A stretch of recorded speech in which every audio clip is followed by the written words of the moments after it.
So I am talking about Prabhupada books, simple yet deep.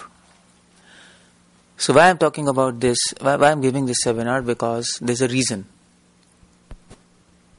And why among devotees this seminar is important, there is a reason. And the reason is that that devotees in ISKCON are supposed to read Prabhupada books, because Srila Prabhupada is founder Acharya of ISKCON. He wrote his books for all of us, as every founder Acharya does. But the unfortunate part is devotees are not reading his books.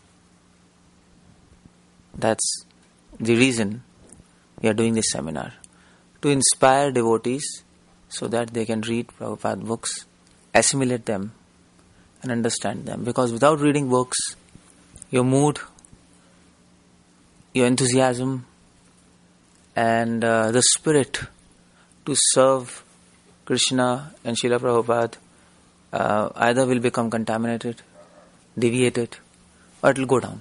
It's natural, no? It's natural. If you don't acknowledge, then slowly mind becomes dull and there's inertia. In any field, it's like that. You have to keep update. Just like in medical also, like in medical, we all are doctors. I was a doctor before. So he's also a doctor, psychologist. So I was a physician. So now many doctors, they don't read.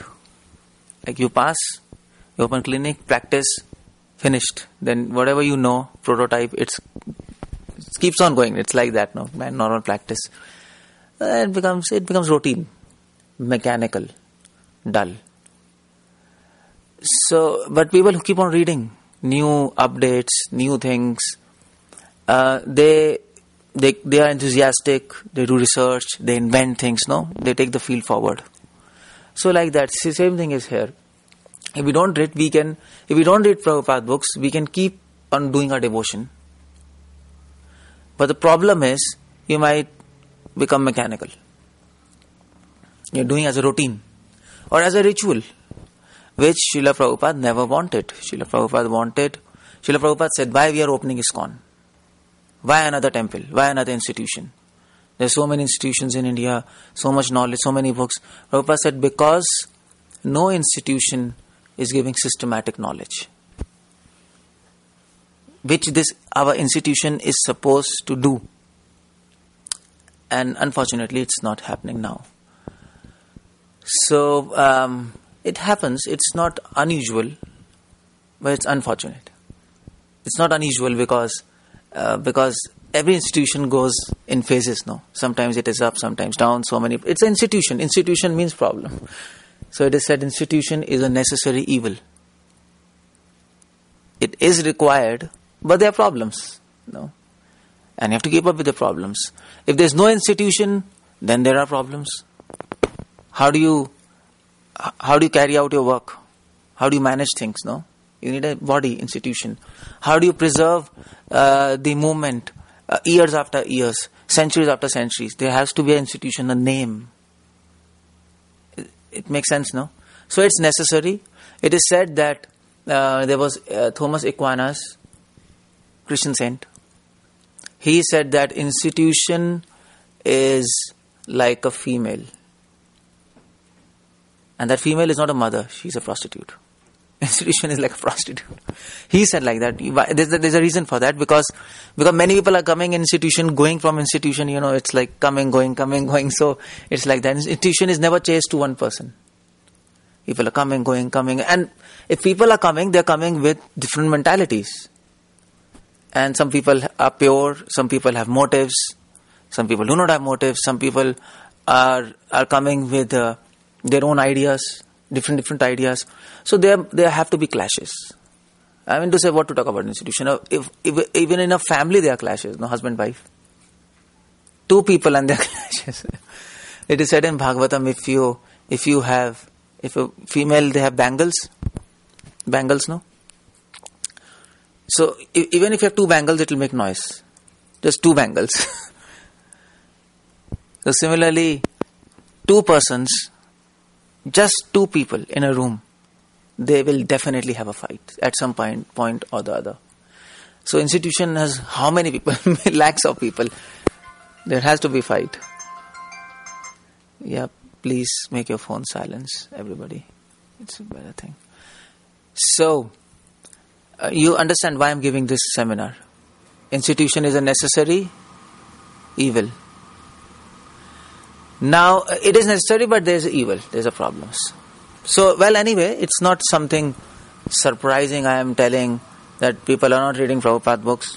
Okay, it happens. But somebody has to inspire, no? Others. Now, Srila Prabhupada himself, he, in his books, predicted that this is going to happen. He knew, he's an Acharya. Acharya means experienced person who knows how to run the movement. Srila Prabhupada, he was so. The point is that Hare Krishna, Shanti. Okay, so the point is that Srila Prabhupada predicted that, and Prabhupada knew it's going to happen. Prabhupada was experienced, practical. He knew when there are many people, there are problems.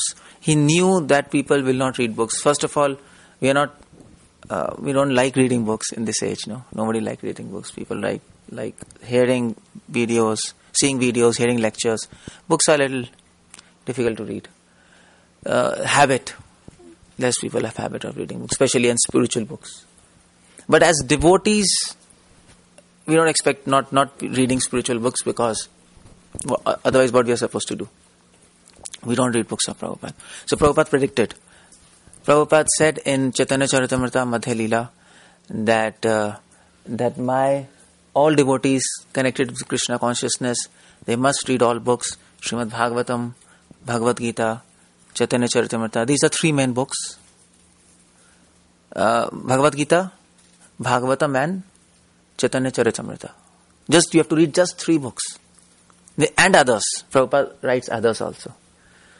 So others means small books. We have other small books of Srila Prabhupada. If you have not read Science of Self-Realization, Perfect Question, Perfect Answers, Elevation to Krishna Consciousness, beautiful books, and those books you can read. Now, and then Prabhupada predicts that if you don't read these books, you'll simply eat, sleep, and fall down and lose the opportunity to relish Krishna consciousness. Prabhupada knew what is going to happen. If you don't read books, you'll sleep. How much you can chant? How much you will chant? And how with how much emotions you can chant? That's another question. Let's admit we don't have so much emotions. We are completing our rounds, no? At least at this stage. So you need to keep yourself enthused. And that is why we are having this program, Association of Devotees. We have enthusiasm. And what we are supposed to do in Association of Devotees? Discuss books. That's what we are supposed to do. We are supposed to explain Srila Prabhupada books, understand them, and we are not supposed to talk from our own mind. That's speculation, no? That's our personal agenda. So Prabhupada said, they'll miss the opportunity to attain eternal bliss. That's Prabhupada. Chaitanya Charitamrita Madhya Leela. This is in his books. You can imagine, in his books. Prabhupada has written in his books. Prabhupada said, my books will be law books for next 10,000 years. For next 10,000 years to come, his books will be there. And how do we know? I mean to say, practically, we can see no other movement is making devotees of Lord Krishna. There is no other movement on the entire planet. There are many other movements preaching about Krishna, but they are not making pure devotees. Pure devotees means who can surrender their life to God without any motive. We don't want anything from Krishna, no? We even don't want peace and happiness. We want His happiness. This conception is not given by any... People are talking about Krishna, Katha, just like serial, you are seeing? Serial. There are many, but nobody will tell you that go to Krishna just for His happiness. don't expect any happiness and peace from Krishna. You will get everything. You'll get happiness and peace, that's no doubt. If you are with Krishna, there's no sorrow. But we don't expect that. We come to Krishna to please Him. So to maintain this spirit, we need Prabhupada books. And Prabhupada books, Prabhupada not only said in his books, Prabhupada also wrote in his letter. Prabhupada wrote a letter in 1972 to Hamsadut Prabhu. And he said that Prabhupada knew that that's going to happen, and Prabhupada wrote, 1972 means it is in ISKCON, in the career of ISKCON. ISKCON started in 1966. Started at that time. And then till 1976, Prabhupada was there, and then Prabhupada left this planet. So 10 years when Founder Acharya is here. As I said, 1972 is just the middle of the movement, mid-time. At that time, Prabhupada wrote letter to Hamsadut Prabhu. This Hamsadut Prabhu, he was one of the leaders of ISKCON at that time, helping Prabhupada. So he wrote to him, so now let us concentrate to train our devotees in philosophy of Krishna consciousness. Prabhupada said. Prabhupada knew training is required. A system is required to train people. A system is required to teach people how to read books, let alone reading books. That's another point. How to read them.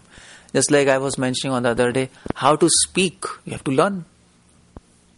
And then you might say, come on, why do you want to teach us how to speak? How to eat, you have to learn.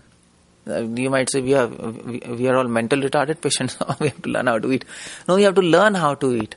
There's a science behind it.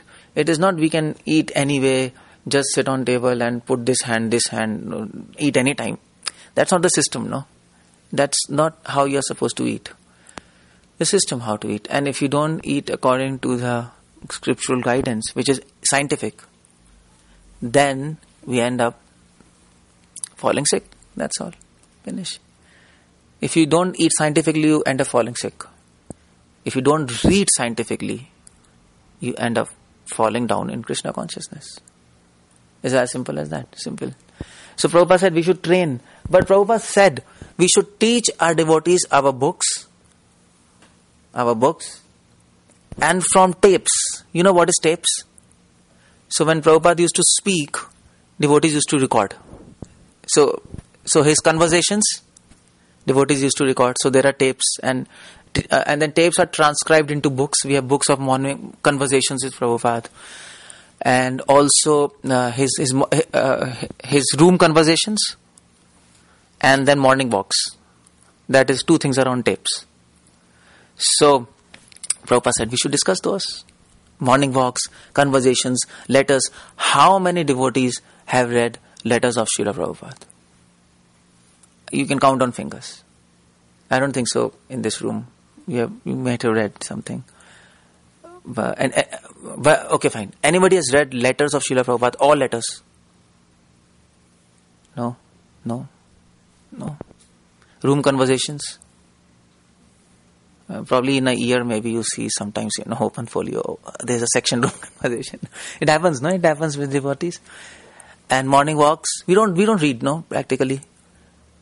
So, now the point is, but Prabhupada wanted us. But of course, one caution, letters and room conversations and morning walks have to be read carefully, because Prabhupada is speaking at different times to different people. So there are different instructions to different people at different times. But at the same time, there are many general instructions also in his letters. Suppose one devotee asked Prabhupada, how should we take care of Tulsi? One Mataji. And then Prabhupada replied to her, okay, this is how you should take care of Tulsi. So he's speaking to one person, he's replying one person, but that is not a specific instruction. That is general. Anybody can follow, no? So even letters, morning walks, conversations, there are many general instructions which are required. So if we read in toto everything, then we will understand what is the mood and mission of Srila Prabhupada. Then we can understand that ISKCON is not another edition of Hindu religion. It is not Hinduism. We are not worshipping Krishna as other people worship. There is a difference. This is not a temple. ISKCON temples are not temples. We have a mission. There is a missionary spirit there in Prabhupada books. I'll explain all these things about the speciality of Prabhupada books. So, we have a purpose of doing everything. It is not just people are coming and we are chanting something. Like other temples, Hindu temple, you have Hindu temple. That's nice, not bad. People are coming, good. But there's a difference between that and us. They don't have a mission. People come, okay. People don't come, okay. That's fine. But we have a mission. If people come, very nice. If people do not come, we'll catch them and bring them here. That's our idea. Because we want people to come to Krishna. Because why? Because when we were not in devotion, we knew what kind of life that was. Now we are in devotion. We knew what kind of life it is, and we know the difference. We know that before doing any devotion, we were having money, we were having everything, but no peace and no satisfaction. Nobody. We were talking also. You were saying, America, it looks very nice outside, but inside, it's very bad. Everybody's tensed. Everybody's tensed. Is it? Everybody's is running. Their mind is 24 hours running. So many things to do. So we understand that. We understand. And devotees in ISKCON who are joining, I mean to say, they're not beggars, no. They're not beggars that they're coming from street. They have not seen anything in life. It happens like that, no? Most of the institutions, people have nothing to do. Okay, chalo, hey, they join, and it's not that like that. People who come to ISKCON, many people are very rich, very educated, and they have seen everything. They might have seen so much in their life which you people would not have even dreamt of. That kind of people are coming in here in the movement. At Prabhupada's time, Giriraj Maharaj, you know Giriraj Maharaj? There was one Prabhupada disciple, Giriraj Maharaj. He was son of a millionaire. He joined the movement. He's still there. He's a sannyasi. He knew everything. I mean to say, my life also, we were from rich family. People have bicycles, no? Child. They have cycles to ride. We had cars. I just took one car, threw one another, take another car, another threw. Like I never ride a cycle. So we were like, okay, not from an average family, but above average family in society. And it's not that we are not educated. We understand what we are doing. So I was a doctor, physician, but then I left. So there has to be something here, no? That's why we left, no? And what we found was that this movement is not just a selfish movement, which is, okay, Krishna and you. No, we are trying to help others. And we understand that this life is much more happy, much more peaceful, much more satisfied. First, we are humans. And then we are engineers, doctors, Mr. So, and so. That's Prabhupada's teachings, no? Is it? That's like that, no? Mr. So and so, Gupta ya, Chopra ya, Sen, whatever it is. And then bracket MBBS, MD, PhD, super specialization. And then what do you have to add? Not a human. And bracket closed. It doesn't make a sense. First you have to be human. Human means you have to have some peace, satisfaction of mind. Mind should be settled.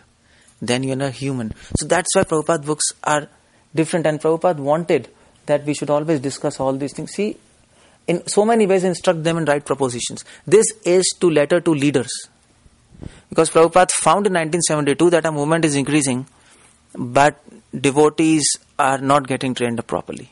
And the trend is still continuing even after 30 years of ISKCON. There's less training system. There are more people, but there's no trend. Okay, and then Prabhupada in 1972, that was middle of the movement. 1976, almost at the end of the movement, Prabhupada left this planet. When did he leave? Any idea? 70? 77? So 76 is almost end of the movement. And Prabhupada writes a letter. And Prabhupada writes a letter that Prabhupada diagnoses the problem. He diagnoses the problem. And the problem is, Prabhupada says, the problem is not all devotees are reading books. Not all devotees are reading. Problem is the devotees are carefully studying that not all devotees are carefully studying the book. The result being fall down or at least unsteadiness. That is the problem. Do you agree with this? Most of our devotees in a movement are either leaving this movement. They leave this movement either physically or mentally. Maybe they're not physically leaving. Maybe physically we are chanting Tilak, Kanthi, that's okay. But mentally, many devotees, in their mind they think, bas theek hai, ho gaya. In this life we cannot go back to Krishna. We read books, but that's okay, We cannot go back to Krishna. Okay, fine. Next life we'll see. This life we'll do some rounds and some puja. Okay, fine. We can't do. Yeah, so they have convinced themselves they cannot do, and this much is okay. So going back to Godhead is only for sannyasis, for people like us, brahmacharis, but we are grihasthas, so we cannot do. So either they mentally leave this movement, you're mentally out. If you don't have a goal, you are mentally out. Or either your devotion becomes unsteady. People are in this movement chanting, doing everything, but their mind gets disturbed. Sometimes they're frustrated. Sometimes their rounds they cannot complete. It happens, no? Sometimes enthusiasm is very low. Like you think, what's okay, fine, something is going on. It's going on, that's all, no? I mean, if you talk about enthusiasm, there are devotees in ISKCON who there's one family in India, husband, wife. Husband is doctor. Wife, I guess she's also doctor. And for last 10 years, they go every day in the morning 6 to 7 for Harinam. Every day. Harinam, you understand Harinam? Harinam means street chanting. So we chant on streets, Kirtanam on the streets. So husband takes the Mirdanga, wife takes Kartal, both of them go. For last 10 years, every day. You can imagine. Is it easy? And they are working. They are not like me. They are working. They have children, 2 children. I was impressed. What kind of people they are. And the day that person's father died, on that day also he went for Harinam. He didn't miss. He said, fine, we are reading in Gita, your soul, you're not this body. So things can be done, but because of death, we cannot leave service of God. That has to be done. There are people like that. So from where they are getting enthusiasm? Like, why we are not like that? Why they are like that? No, there has to be some source of enthusiasm somewhere. No, and their source of enthusiasm is Prabhupada books. They read books daily. If you read Prabhupada books, that's for sure that you cannot sit peacefully. Prabhupada will not let you sit peacefully. You understand? We have come here for peace, but Prabhupada will not let you sit peacefully. If you read Prabhupada books, you will want to be outside and preach. That's what is Prabhupada books all about. No, Prabhupada books are not about just finishing your rounds, chanting and reading. It's about preaching. I'll show you what Prabhupada wanted. Every page Prabhupada is writing, preach. That is the service of God, the highest service of God in this age. Whatever you have, you distribute. Don't keep with yourself. So they're reading Prabhupada books and they're getting so much enthusiasm to preach. There's one family in America, Boise, I think they shifted to India now. So that husband, wife, I think you know him. So they have 2 kids, scientists. Well, they are enthusiastic. Even in cold, they go and distribute books. Even in winters, snow, they're outside and distributing books. They're distributing books on the street. America, it's not easy to distribute books, no? What do you do? I mean to say, nobody's there to take, but they are going. Even in snow time, they are sitting. They were doing. I don't know now in India, but they were doing like that. So 2 families, but there are many families like that. I know many Mata. There was one Mataji in Russia. I just heard for last 20 years, every day she goes for book distribution. Every day. Not a single day. Whenever she's sick, I mean to say last 20 years, she would have fallen sick once now. But no problem. Sickness cannot impede devotional service. That is Prabhupada. If you understand Prabhupada books, if you read Prabhupada books now properly, you will break your window, jump outside and catch somebody. Krishna is supreme. You have to accept. You get enthusiasm to tell people because you feel bliss, so you want to share that bliss with others. No, is it? That's why we are preaching. No, why we are preaching? Why we want to waste our time? We can sit and chant our rounds. I can sit and chant my rounds all day and be happy reading pastimes, but we have to talk. We have to share. If you find something pleasurable, you want to share, isn't it? You want to share, no? People who like cricket, they want to talk about cricket. People who like girlfriend boyfriends, they want to talk about girlfriend boyfriends. Children like to talk about toys because they like toys. So devotees like Krishna, so they want to talk about Krishna. No, that's the idea. So Prabhupada diagnosed perfectly. This is the problem. The problem. We are not reading books. If you are feeling that you are not advancing, your devotion is becoming stilted, inertia, or just completing mechanically you're doing, this is sure we are not reading books. Okay, so why we are not reading books? Why devotees are not reading books? There are 5 reasons for that, what I could figure out. What the people say. So some people say that Prabhupada books are ABCD. They are just for beginners. Because if you read Prabhupada books, it might seem they are for beginners because it is simple to understand. No? Simple. Krishna is supreme. You have to serve him. It's a simple idea. Clear idea. There's a clear idea. Simple. Even a child can understand Prabhupada books. Is it? Yes, she can also understand. You can understand Prabhupada books. You read Prabhupada books? Small books? Okay. She can understand. She can understand who is God. Why do you have to serve him? Is it? You know? So, yeah, children can. So devotees say Prabhupada books have ABCD, simple basics. High stuff is not there. I mean to say pastimes of Krishna and like other esoteric things. Maybe deep, intricate philosophy. For that, you might have to go to some other devotees, some other sampradayas, maybe. So there's a logic like that. There's first logic. And the second point is, Prabhupada book repeats. There's a repetition. If you read Prabhupada books, you have read? Again and again Prabhupada is repeating, Krishna is supreme person, every page. Come on, give a break. You have to get out of birth, cycle of birth, death, disease, old age. Again and again Prabhupada is repeating, you're not body, you're soul. So it's after some time, it's boring, no? People feel it's boring, it's repeating. I met few devotees and they were telling, see, I used to read Gita with a lot of enthusiasm, but now I can't read because it's all repetition. It's repeating.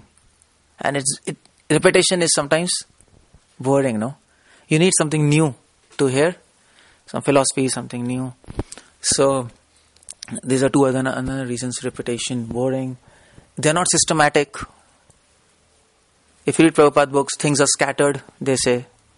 They are not systematic. No theme, no topic wise. Prabhupada is commenting. Prabhupada is writing commentaries. Verse after verse, verse after verse, verse after verse. Small books Prabhupada was speaking. He was speaking, recording, and then they were transcribed. That's all. So they're not systematic. And last is most important. No time. I think that's the most important excuse which people do not read Prabhupada books. No time. We are like, so householders give excuse, we have no time because job and this, so many things. Full-time devotees give excuse, we are preaching. Preaching, so no time. You don't have even time for chanting, so what to read books. And at least at Prabhupada's time, see, now we have congregation. Now the meaning of congregation at Prabhupada's time, meaning of congregation was different. Congregation means people who are attached to us. and who are living outside, who are not in temple. So now congregation is like you all, householders living outside, working, at the same time associated with ISKCON. This is called congregation. At Prabhupada's time, congregation was little different. There were no people outside the temple. There were no people outside. People were not connected outside the temple. All householders at Prabhupada's time, they left their jobs, like foreigners, hippies, husband, wife, they left their job, they were living in the temple. So congregation was basically at that time, either you can say no congregation, or even if they were householders, they were living in the temple as full-time, female and male, both. Because Indian families were not so much connected at that time. They were all foreigners, and foreigners, they can leave and stay in temple. So husband, wife was staying in temple, they were preaching like that. So at that time also, Prabhupada is writing at that time, devotees are not reading books. Why? Because there was so much motion, there was so much activity in the movement, and so much dynamism, so much preaching, so much temples going on, management, book distribution, kirtans. So they were not getting time to read books. And Prabhupada saw that, yes, they are not reading books. So that's a universal excuse, no time. So these 5 excuses are there. Probably some people say, some people do not say, but it's always there. No, we all feel that books are repeating. We all feel sometimes they're boring. We all feel they are basics, and that is why many people leave ISKCON and go to Gaudiya Math. You know Gaudiya Math? Gaudiya Math is also preaching the same philosophy. Prabhupada's guru, Prabhupada's spiritual master, he started Gaudiya Math institution, and then Prabhupada came to America. He started within that Gaudiya Math another branch, ISKCON. It's a branch of Gaudiya Math, you can say like that. So in Gaudiya Math, many people leave ISKCON and go to Gaudiya Math. They join that. Why? Because they're speaking about pastimes of Krishna, intimate pastimes, philosophy, deep philosophy, and people think, in ISKCON, it's always birth, death, disease, old age, soul and body. Okay, that's enough. Finish. So that's happening. That's what is happening in institution. But what I'm going to show in this seminar is all these points are baseless. They're absolutely baseless. And why I wanted to give this seminar is because I have read all books which are under the sky. I've read all books. You might believe or not, but I've read all books. All sampradayas. For example, Madhva Sampradaya. Who's from Madhva Sampradaya? You? Yeah. Madhva Sampradaya. So Madhvacharya has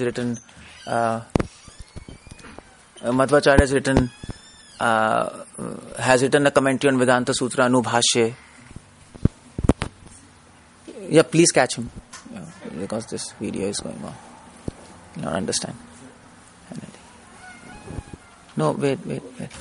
Hare Krishna. Anyway. Okay, so Madhva Sampradaya, I have read Anubhashya. He has written Vedanta Sutra commentary. Madhva has written also Bhashya on Rigved, not full, first 7 chapters. I have read that. And then Mayavad Shaddushini, he has written. Then Vadi Raj Vyasatirtha, they have written book Tatvarya Chandrika. Mahabharata Tatvar Nirnaya is there by Madhvacharya. Raghavendra Swami, he has written a commentary on Bhagavad Gita. So, and Vallabh Sampradaya, I have read books. Subodhini Tika on Srimad Bhagavatam, his own commentary on Vedanta Sutra, Vallabhacharya's commentary, his parts of commentary on Gita Bhashya, and then his Shodash Granth, all of them. They are in Sanskrit, all of them are in Sanskrit. And then Nimbark Sampradaya, commentary on Vedanta Sutra, Parijat Saurabh. Keshav Kashmir has written commentaries on that book. And then Mahakavya, it's very famous in Nimbark Sampradaya. And then Sri Sampradaya, Ramanuja, Sri Bhashya, Gita Bhashya, Vedanta Sangrah, Sharanagati Gadyam, Vedanta Deshika has written Sharanagati Rahasya, and then Gita Rahasya by Amnacharya, and then Vedanta Deshika has written Gaddetraya, Parashar Bhatt, Pillai Lokacharya. So anything else you want? I'm giving a list because I've read all these books, and these books are in Sanskrit. In our Gaudiya Vaishnavism, there are Gaudiya, there were magazines. Bhaktisiddhanta started 8 magazines at his time. Bhaktisiddhanta, Prabhupada's guru, he was printing 8 magazines, one in Hindi, Odia, Bengali, English, and 3 more. And I've read all of them. They used to print magazine in Bengali, Gaudiya magazines. There's so many volumes. Volumes after volumes after volumes after volumes. In 4 years, I read all of them. I finished all of them, all Bengali editions. I learned Gujarati to read Vallabhacharya Sampradaya's works. I learned little Kannada to read works of Kanak Das, Purandar Das. I can read, but I cannot speak, and I can read, I can understand that. So I've read, that's why I'm telling you I've read all books. It's not a joke. That's why I'm giving you a list. But after reading those all books, then when I read Prabhupada books, I was surprised that Prabhupada books are amazing. You don't need to read all those books, by the way. You don't read. Because even if you read all these books, you will end up in asylum. 100%. America has some psychiatric clinics. Who is a psychologist now? Psychiatrist. You will end up going to him if you read all these books. You'll go mad. Because if you read all, first of all, you don't have time. No, it's impractical if I tell you read all these books. You don't have time. It's a nice idea that I'll read all those books, but it's not practical. Okay, when you can read these books, so he has read, and so I can read. No, you can't do. You can't do. So no time to read so many books. I'm not saying no time to read Prabhupada books, but so many books, no time, because first of all, they're in Sanskrit. Who knows Sanskrit here? You know Sanskrit? Anybody? And now at this age, you can't learn Sanskrit. Sorry to say, next body you have to take. This age you can't learn Sanskrit. So Madhva, he's playing with Sanskrit. He plays with Sanskrit. Madhva Sampradaya is all about Sanskrit. So that you can't enter. For that you need a lot of Sanskrit background. So no time, no Sanskrit background. And then even if you can manage reading Sanskrit and understanding these books, you'll end up in contradictions. There's so many contradictions. Different sampradayas. Principle is same of all Vaishnava sampradayas, that you have to serve Krishna, you have to love him. There's no doubt about it. Life is meant to serve Krishna. 100% by all acharyas. Madhva, Vallabh, Nimbark. You take any acharya, there's no doubt about it. Krishna is supreme, no doubt about it. But the point is, different acharyas came at different points of time, so they are stressing on different things. So if you read Madhva and Ramanuja Sampradaya, they are stressing on deity worship. Deity worship, you understand? It's like you do Sandhya Vandanam. So Madhva people, he is doing so for them doing Sandhya Vandanam means, for us we chant Gayatri Sandhya. For us it means 15 minutes. For them it means 1.5 hours. If you do, is it detailed process? It's like that. It's very detailed. And all mantras and all those things, rituals. Morning, evening, I really have to do. So it's more concerned with the deity. And Kirtanam is supporting deity worship. It's like that. If you go to Udupi, it's very nice. They're doing. I'm not saying it's bad. It's so nice to see deity worship, Udupi Krishna, and they're worshipping. Swamiji is worshipping inside the altar, and some kirtans are going, and it's nice. But in our Gaudiya Sampradaya, there is all emphasis to Kirtanam. Deity worship is supporting. You see, there's a difference. The deity worship is. You understand what's deity? You understand, Kapil? What's deity? Yeah, we say Murti. So, in that sampradaya, deity worship is main limb, Kirtanam is supportive. In our sampradaya, Kirtanam is main, deity worship is supportive. So for us, we can leave deity worship for Kirtanam, if there is a choice. For Madhva sampradaya, they can leave Kirtanam for deity worship. It's like that. So if you go to Udupi temple and anywhere, sometimes there's no Kirtanam, there's just bells. Ding, ding, ding, ding, ding, and that, you know this? What's that called? They keep on banging, ding, ding, ding, ding, ding, ding, ding, no Kirtanam. So that's okay, that's a system. No problem, Madhva set up like that. So you see, you can get confused, you see. So people, if you read all those books, then you might feel, well, deity worship is more important, Kirtanam is more important, what should I do? Then you end up doing deity worship more, then less Kirtanam, and then less preaching. If you devote so much time, then you do less. So Madhva Sampradaya, previous to, I think Admarmat Swami, he first went to foreign land? Or who? So Sukhdev Tirth Maharaj, Puthige Mutt. So Puthige Mutt Swami, he was the first person to leave India, come to foreign countries. Madhva Sampradaya, you cannot leave borders of India. You've fallen. You understand? In Vedas it is said, you cannot leave India. So Puthige Mutt Swami, but you know what? Puthige Mutt Swami read Prabhupada books. He read and he appreciated Prabhupada books. And he told, I was there personally, I was there in Udupi, and he was giving lecture. And he told, see, what Madhva Sampradaya couldn't do in 800 years, that Prabhupada ji did in 10 years. He propagated this, no? So he appreciates a lot, he understands, and he read Prabhupada books, and he thought, well, Madhva Sampradaya is dying. And this rule, don't cross Indian border. This is nonsense. He went out. And now he's preaching. And now his God brothers, they appreciate. So is he allowed for Paryaya? No? Yeah, no. Because he crossed India border, so they don't allow him to worship Udupi Krishna. Because there's a system. If you cross India, if you come in America, you're sinful. You become sinful now. It's like that. For us, it is like nice. For some people back in India, for many people, America is dream word, No? I have to be in America. When I went to embassy to take my visa, so there was line. So many people who were, some Matajis, they got visa. They came out and they were rolling on the ground. What's that? They got ecstasy or what? Practically. And she became so happy as if she's got liberated and... But when they'll come to America, after 1 month, they'll know, we are trapped, We're trapped in this beautiful house, I mean to say, after some time, who goes outside, You're inside always. You can just see outside from your window. This is America, and it's boring. What's there in this America? For some time, it's good. So, वो हिंदी में कहावत है ना, दूर के ढोल सुहावने.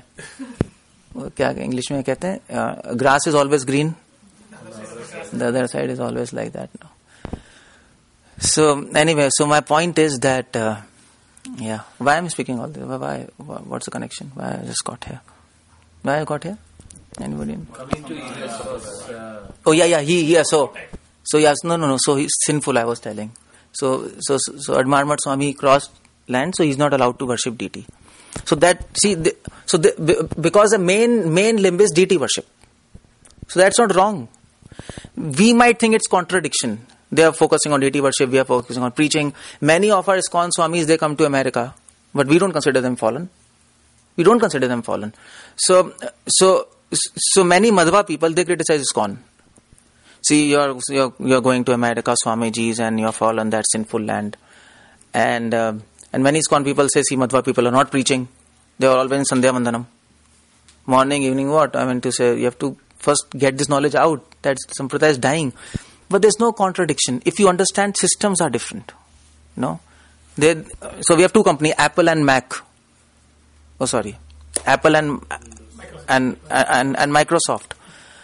Principle is same, but rules are different. No, Apple follows different rules, different language. Microsoft follows different rules, different language. So an ignorant person might think, come on, they are what? They have their own program. Apple, some different language. They are different language. So they are totally different. There is fight, there is contradiction. No, there is no contradiction. Who understands, they know. But to actually get all this understanding, it's very difficult. Generally, people get confused. And then implicate into offenses. They start criticizing. So I have seen many Madhva people criticizing ISKCON. See, these are like that. They are chanting in streets. They are doing this. This is muddy. Muddy. They are all muddy and they are worshipping. What they are doing, this is complete. Because I stayed 6 years in Udupi, I know inside out.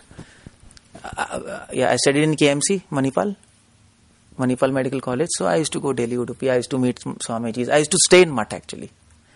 I didn't used to stay in hostel. I asked Puthige Mutt Swami, he was very open.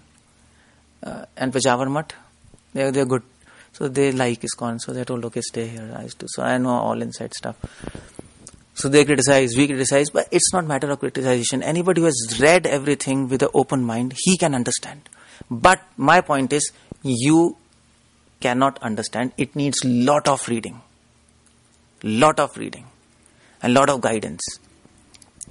So if you read so many books, either you become mad or you have contradictions, or if you read so many books, then you might do offenses against this sampradaya, talking. People get confused. He's saying something, he's saying something, what's happening, So there are problems with reading books. That is why in scriptures it is said, read less, think more. Don't read more and think nothing.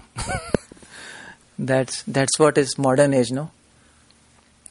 Read more and no thinking. So generally it is said, simple living, high thinking, no?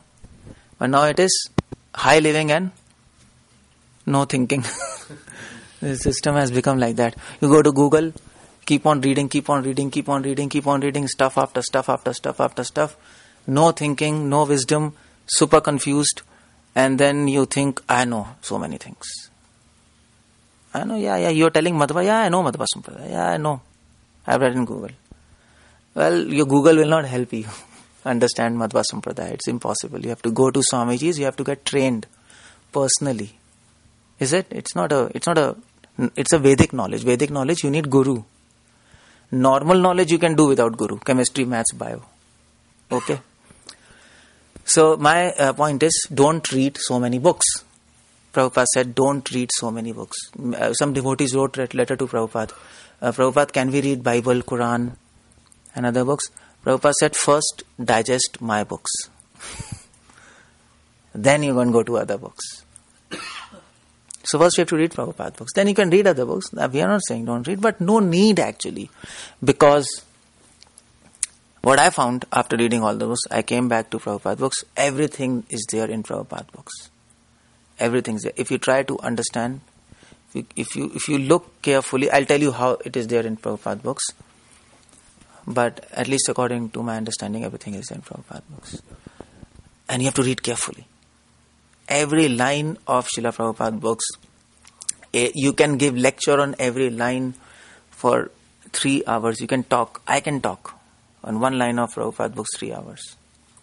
You can do that if you have penetration, if you read properly. Okay, having said that, conclusion is, if you get scared, so many books, so many things, so no, you have to read just 3 books. That's all. Bhagavad Gita, Srimad Bhagavatam, Chaitanya Charitamrita. It's translated in English. You don't even have to learn Sanskrit. No Sanskrit. And you might think, oh, Sanskrit is good, we learn Sanskrit and then we will read books. Well, it's all the same. In English, Prabhupada will write, be enthusiastic. In Sanskrit, what are you going to read? Utsaha or Utsaha Bhavati, maybe something like this. Be enthusiastic. So, it's all the same. It's Sanskrit, it's English. But now you have to be enthusiastic. That's all. It's not Sanskrit and English. No, it's same. It's same. It doesn't matter. In Sanskrit, you might read in Gita, okay, Devi hai Shuganamai. Oh, sorry. Sarv dharman paritajya maam ekam sharanam vraja. Prabhupada translates, abandon all religious, external ritualistic activities, surrender unto me. All misconceptions about religion, surrender unto me. Krishna says. It's all the same. It doesn't matter. Sanskrit doesn't matter, actually. If you learn Sanskrit, it's good. I'm not saying don't learn Sanskrit. You can learn afterwards, but afterwards, it helps you to penetrate verses much better. But even if you don't, for perfecting your life, you don't need. For perfection of life, for going back to Krishna, you don't need. You need simple Prabhupada, these 3 books and letters, conversations and morning walks. Bas, that's all. And English, you can just keep on reading like that. Just anytime. So, all these things are wrong. I'm going to show you how these are wrong. It is wrong. Okay. First is, Prabhupada books are not ABCD. They are from ABC to XYZ. Everything is there in Prabhupada books. Everything. See, Prabhupada writes a letter in 1974, 1st February, that in my books I have given all guidance and all hints. Guidance and hints. Guidance means I have given all processes, how to do devotion, what is devotion, why to do devotion, who is Krishna, he explained everything. And all hints means hints about practical advices. How to preach. You need hints for that, no? Some details. How to preach, how to behave with each other, He has said everything in his books. And it is described in all my books. Now it is up to you. Prabhupada said it's up to you. I have written, I have given, it is up to you. You read. Read. Please keep our principles firmly and everything will come out successful. Keep principles. Whatever Prabhupada has given principles to us, chanting Hare Krishna, 4 regulative principles, follow that nicely. And everything will come out successful. Read books, that's all. Simple, no? Is it difficult? Any difficulty? Prabhupada used to say, anything difficult? In his lectures so many times. It's not difficult. Prabhupada has made Krishna has made so easy for us to approach him. But perhaps we are taking advantage of it, no? That's what humans are, no? Humans are, if you make complicated, I can't do. If you make it too easy, yeah, it's too easy. No, both ways you don't want to do. You want to avoid. That's a tendency. Avoiding Krishna. That's what Prabhupada writes in our book. We are envious of God. We are envious. We might accept it or not, but we are. Those whom we love, we serve them day and night, no? We want to think about them, but we don't love Krishna, that's why we don't want to think about him. We want to avoid him. Just like a boyfriend, girlfriend, no matter how much they might be busy, but they'll find time to meet. No? They'll find time to meet. You don't have to tell them you meet. Somehow they'll squeeze time from somewhere or the other and call and meet. Because they love. So we don't like Krishna actually. If we would have liked Krishna, there was no need of this seminar. There's no need actually. There was no need to inspire you to read books. If you like Krishna, you want to know about him. If you want to know about him, you have to read about him. Is it? Simple. If you want milk, then what do? You ask some neighbors, no? Oh, so where do I get milk? If you really like milk. If you don't like milk and there's no milk in the house, okay, no problem. That's okay. But if you really like milk and you can't leave milk, then you'll ask neighbors. You will go on Google, which is the nearest store. They can buy milk, maybe organic milk. You do some research, then you go get milk. You do some efforts. Similarly here, if we like Krishna, then we will automatically read books. We'll try to find him in books. Where is Krishna? I want to know more about him. So, practically, Prabhupada says, from ABCD to XYZ. And then, Prabhupada said in 1977, Vrindavan. 1977 means last days of Prabhupada. And why do we feel that Prabhupada books are so simple? We feel like that, no? So simple. I need to learn deep philosophy. I need to learn... It's not bad to learn deep philosophy. But it's there in Prabhupada books. But we feel like that they're simple. Why? Because Prabhupada is writing, my purports are liked by people because it is practical. It is born of practical experience. Until unless one is not realized, they cannot understand Prabhupada books. It will seem that he's repeating. It will seem. Hare Krishna. Can you sit there? Yeah, because it's recording. Okay, thank you. So, Prabhupada said, my books are not ABCD translation. Why we feel that Prabhupada books are so simple and repeating? Because we are ourselves not realized. We don't have practical experience. People who are not serving Krishna, if they read Prabhupada books, they will feel it's boring. People who are not preaching, devotees who are not doing Harinam, they are not on streets, for them Prabhupada books will be extremely boring. They will not be able to penetrate that. Because Prabhupada is writing from a practical experience, what he had, practical realizations. His books are not giving you information.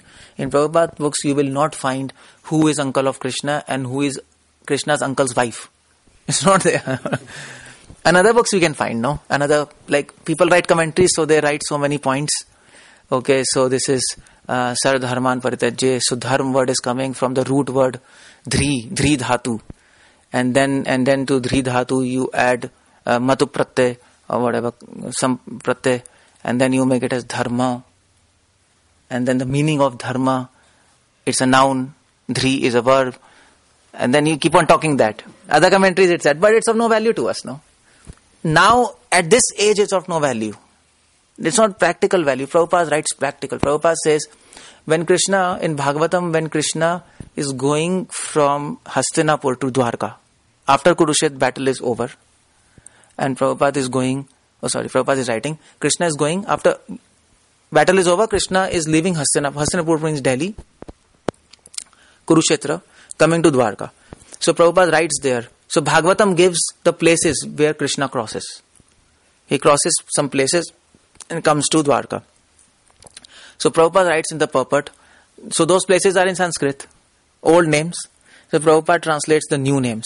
Okay, so this place Krishna went 5,000 years back. Now this place is Madhya Pradesh. Now 5,000 years back he went to this place. So that place is now Maharashtra. And he traces the path. And then he says, we are not concerned with all these things anyway. Details you can figure out. We are simply concerned with the fact that Krishna left Hastinapur and he has safely reached Dwarka. Prabhupada writes, we are happy that he is safe. Prabhupada's point is that.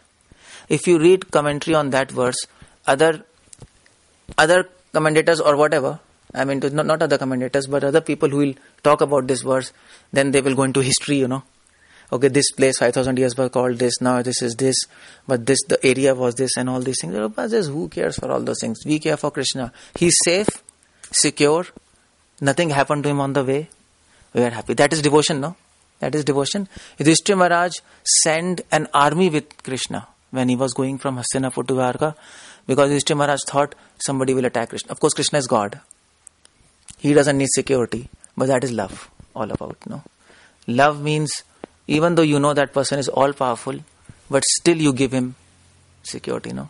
Just like parents, even though child is like 50 years old, still parents will call them, do you want something?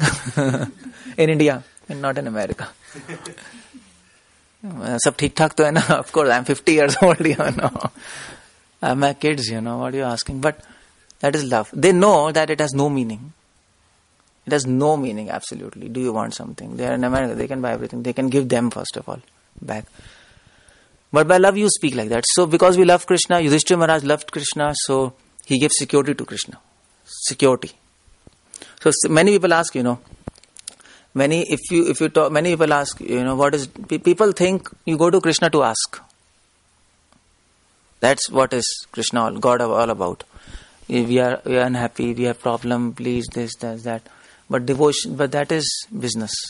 Devotion is go to Krishna to give him. Now people might argue, give Krishna what? He is giving everything. He has everything. Why to give him? No, he has everything. No, he is giving us everything. He doesn't need anything. Why we are giving him? This shows that we don't have love. Just like parents are asking 50 years old child, do you want anything? Similarly, we ask Krishna, Krishna, do you want something? Because we love him. We know that he has everything he can give, but still we love him. So, that's love. And Prabhupada writes in that purport. The point I am explaining is, if we don't love Krishna, and if we are not concerned with his safety, Prabhupada's purport will look absolutely funny. In that purport, Prabhupada doesn't explain anything about places. He says we are not concerned about information, we are concerned about devotion. So Prabhupada is writing from devotional platform. People who have realizations, they can connect to Prabhupada's purport and they can understand it's not ABCD. Just like if you go to Vrindavan, many people will be talking about gopis. You know gopis? So gopis and Krishna, they're dancing and so many things. So Prabhupada once went to Chennai and like this house program.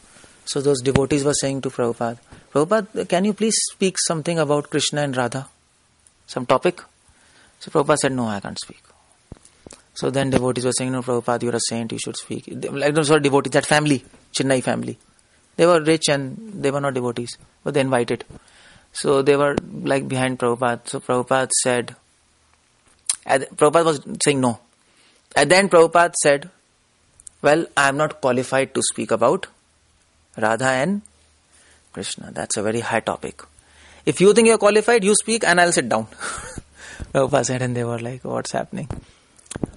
So the point is, didn't Prabhupada talk about Radha and Krishna in her books? He was talking, but he was talking from practical realizations. Who is Radha? Who is Krishna?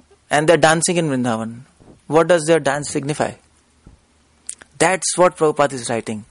Radha is embodiment of mercy of Krishna. If you take Krishna, if you take out all mercy from him and you make a form, that is Radha. Now you can say how we'll do, how we'll take mercy out of Krishna and make a form. God can do it. That is Krishna. He took out all mercy, made a form. That is Radha. Kripa Murti. And and why they are dancing? So you have heard about Ras Leela? So Prabhupada writes, why Radha Krishna is dancing? What is the importance of that? Radha Krishna dancing and doing Ras Leela to help us understand that devotees sacrifice their life. Devotees are giving pleasure to God, and God is giving pleasure to devotees. It's not dance. It's not just dance. It is selfless service. God is serving his devotees. God is serving gopis. He's giving him pleasure by dancing. And gopis are giving pleasure to Krishna. This is Ras Leela. Prabhupada writes that. Now, people who don't have realization, they'll say it's basics. Come on, we want to hear something about gopis and Krishna. What gopis were speaking, what Krishna was speaking, what is flute. And you can say, many people can talk about that.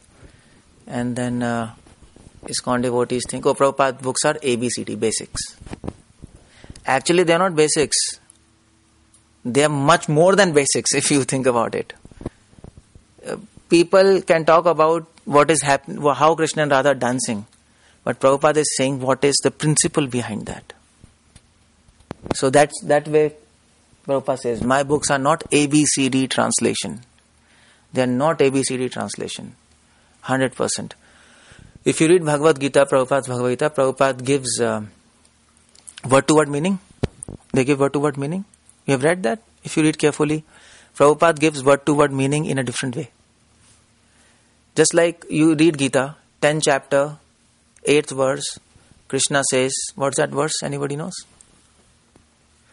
Aham sarvasya prabhavo matta sarvam pravartate iti matva bhajante mam buddha bhav samanvita. Anybody who understands aham sarvasya prabhavo, I am the source of everything. Matta sarvam pravartate, everything, I am the cause of everything.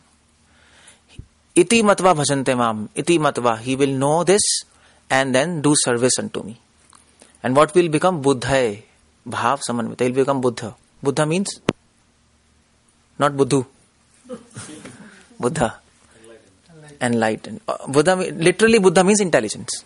No? And bhava means emotions. So generally, if you take any Gita, translation of Buddha is intelligence, bhava is emotions, but Prabhupada doesn't translate like that. He doesn't. He translates Buddha as action, not intelligence. And bhava, not emotions, but determination. You go and read that verse, you'll find that. Why? Now you may say, what is this? So other commentaries of Bhagavad Gita, they give so detailed. Buddhaye. Buddhaye comes from the root Buddh. And then third vibhakti, Buddhaye. And then Buddhaye bhav samanvita. Then you add Bahubri Samas, you add that. And then you take out the meanings out of that. But Prabhupada is writing so simple. You have anybody who understands Krishna is supreme, he does action for Krishna and he becomes determined. Now this answer is coming from practical realization, because intelligence means action, is it?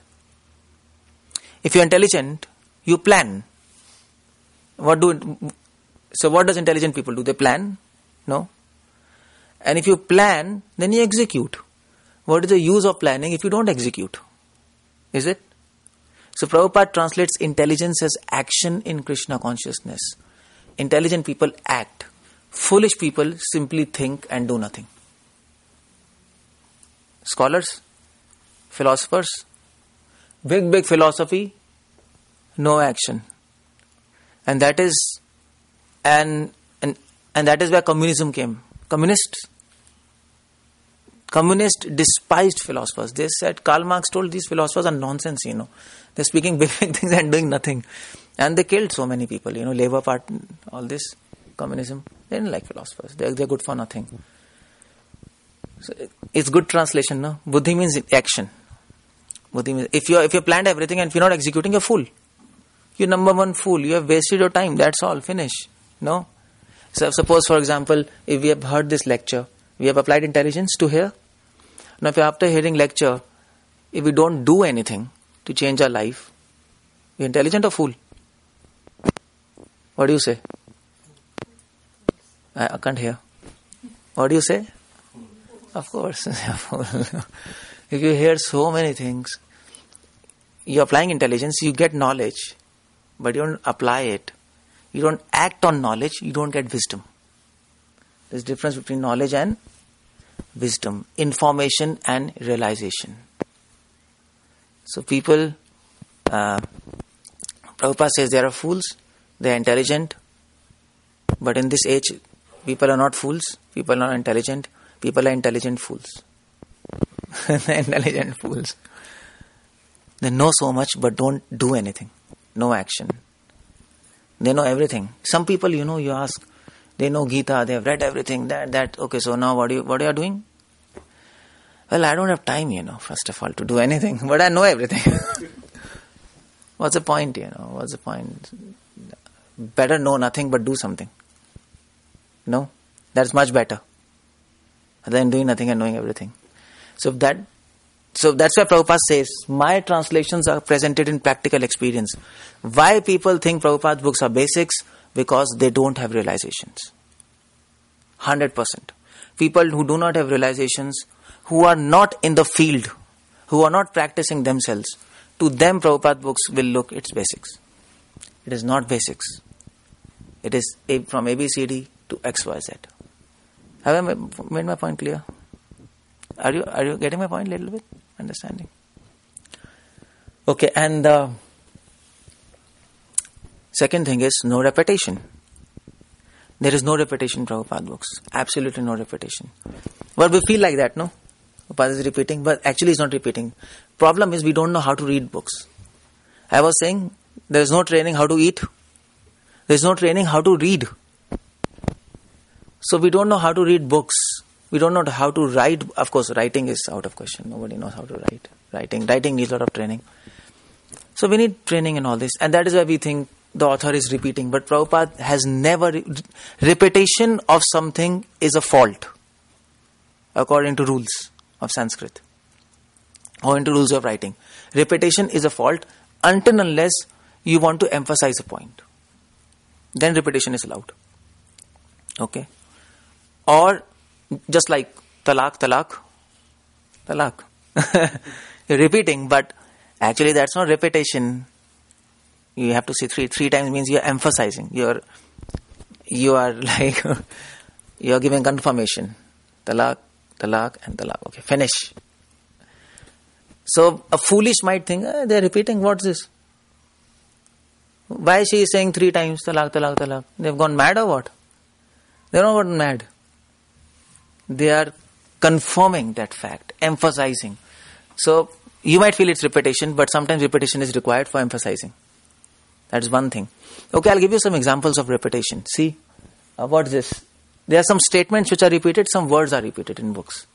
Now, how many times you have read this statement? Devotees of Lord are purified souls. How many of you have read this statement?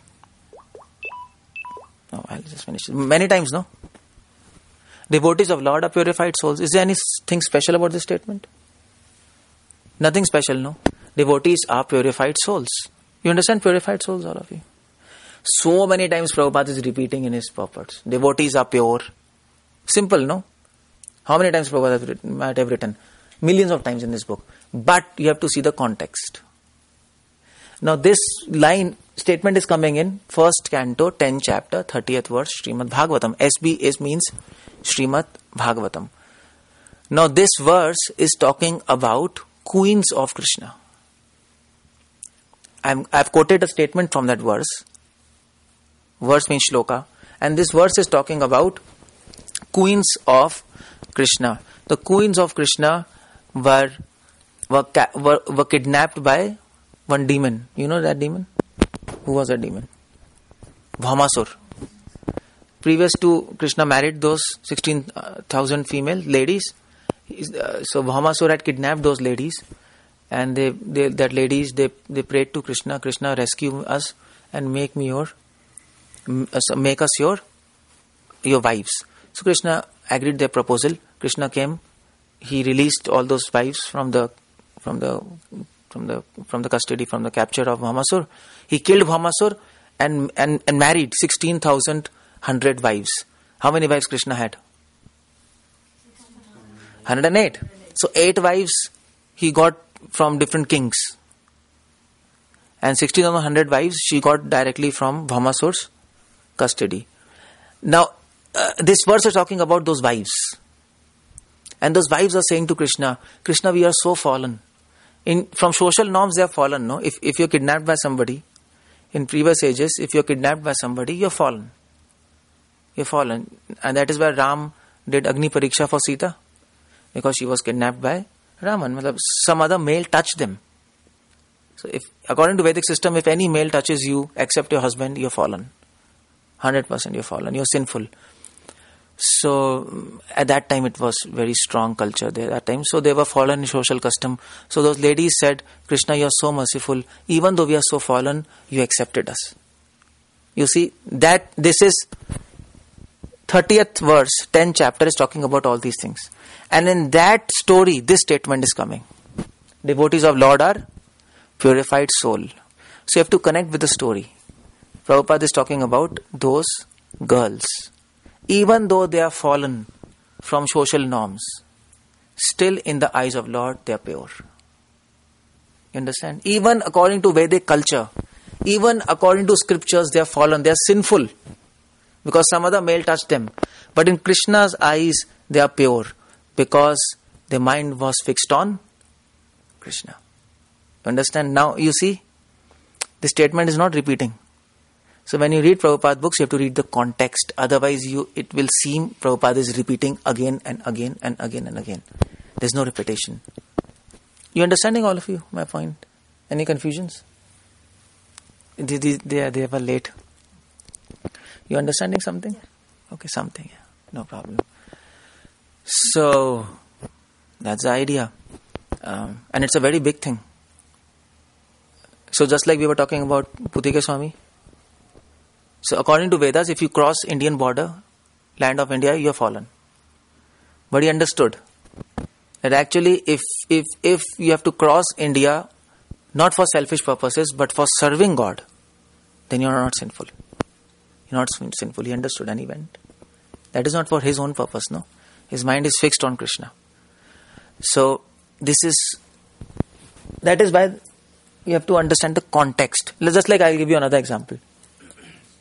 How many times you have read this statement? So many times Prabhupada has said, devotees completely surrender unto him means Krishna, engage in Krishna consciousness, devotional service unto Lord.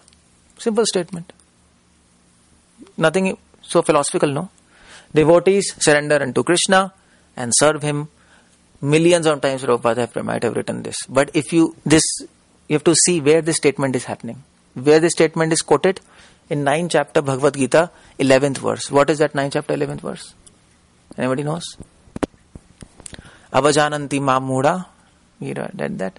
Manushim tanum ashritam param bhavam ajananto mama bhuta maheshwaram. Simple. So in that verse, Krishna says, anybody who doesn't know me, they are fool.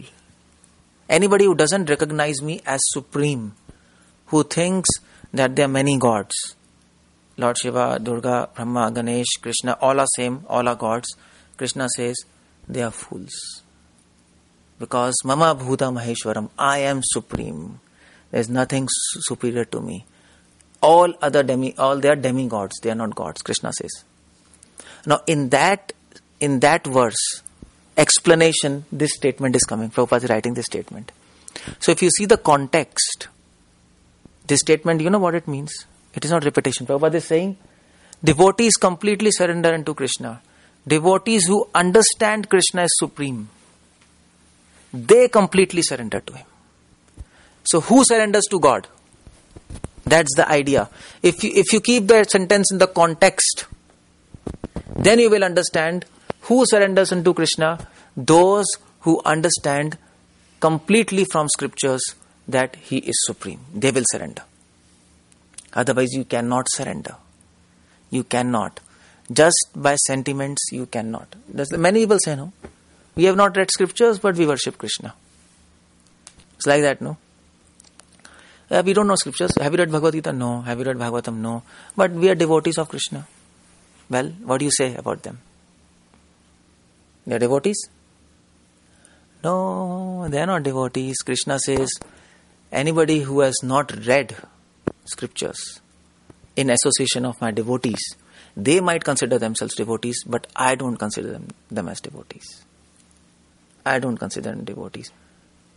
Themselves they can think anything, no? Every person on this planet, if you ask, are you smart or fool? What will be the answer? What he will say? Yeah, I'm smart, you know. You interview anybody. You ask, are you good or bad? What that person is going to say? Good. See, he also knows. Nobody is going to say bad. Although he may be like nonsense. Everybody knows he's nonsense, but in his own estimation, he's good. Everybody. I mean to say, if all of us consider ourselves Amitabh Bachchan or Aishwarya Rai, all of us. Nobody considers ourselves, we are not beautiful, no. When you see in the mirror, you think, I'm beautiful, no. Everybody thinks like that. Everybody, even if a 80 years old man, he will also see I'm something, He will have no hairs still and his teeth will be falling, but I'm beautiful. Who thinks, he's not beautiful? This is illusion. This is called illusion. So everybody thinks that, I'm devotee of Krishna, I know Krishna. I'm serving him, I'm chanting. But no, in your estimation, you will definitely think like that, I'm devotee. But what about others' estimation? In other estimation, you might think you're very beautiful, but when people see, people will say, my God, I have not seen this ugly person, It happens like that, no? Some people you see and you can make out, they are like, out of the way, They absolutely no figure. No? But you can make out, but that person, female or male, he will never think, that I'm ugly. So what Krishna thinks about us, that matters. What we think about Krishna, that doesn't matter. That doesn't matter much. What matters, more important, is what he thinks about us. And he says in Bhagavad Gita, they completely surrender unto him. Who are these people? They are those, if you read this verse, if you read the context, they are those people who have read scriptures in association of devotees. Because only by scriptural knowledge you get proper conviction, you get proper knowledge. If you go to any sampradaya, if you say, I believe in God, they'll not be impressed. No chance. They'll ask you a question, do you believe in scriptures? Have you read scriptures? If you say no, they will say, then we don't want to talk to you. No talking. If you go to Madhva Sampradaya, they're very strict. They'll not talk to you. If you say, I have not read scriptures, and if you say, I believe in Krishna, they will say, Ladige. Give him Ladige. You understand Ladige? Laddu? They give him Laddu, okay. Ashirvadam, go. It's all sentiment, no? It's all sentiment. My point is, you see, this statement is different, no? It's not repeating. You understand? If you understand the context, it is a different kind of statement. They completely surrender unto him. Who has read everything about, who has read about Krishna in association of devotees. So this is not repetition.